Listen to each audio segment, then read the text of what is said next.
মা আর দিদা সকালবেলা লুচি বানাচ্ছিল, তো সকাল থেকে ব্লগটা শুরু করছি। হ্যালো গাইস, আমি পূজা। আমার একটা নতুন গানের ব্লগে তোমাদের সবাইকে ওয়েলকাম। তো এদিকে দুপুরবেলা স্নান টান করে আমি রেডি হয়ে গেছি মন্দিরে যাওয়ার জন্য, কারণ মন্দিরে লীলা হচ্ছিলো। তো মন্দিরে চলেও এসেছি। তো লীলা শেষ হওয়ার পর আমরা খেতে খাওয়ার ওখানে চলে যাই।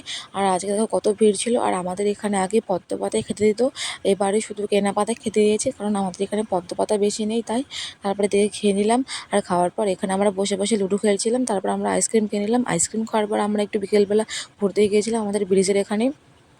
তো ব্রিজ থেকে ঘুরে এসে বাড়িতে পাঁপড় খেয়ে নিলাম। তারপর খাওয়ার পর একটু রেডি হয়ে গেছিলাম মন্দিরে যাব বলে। আর আজকে লাস্ট গান বলে দেখো কত লোক হয়েছে এখানে। আর সবাই এখানে বাতাসা ছিল। বাতাসা চাটার পর আমরা ফুচকা আর মোমো খেয়ে নিলাম। ফুচকা মোমো খাওয়ার পর আমরা খেতে চলে গেলাম। খাওয়ার পর একটা ময়ূরের পাখি নিলাম।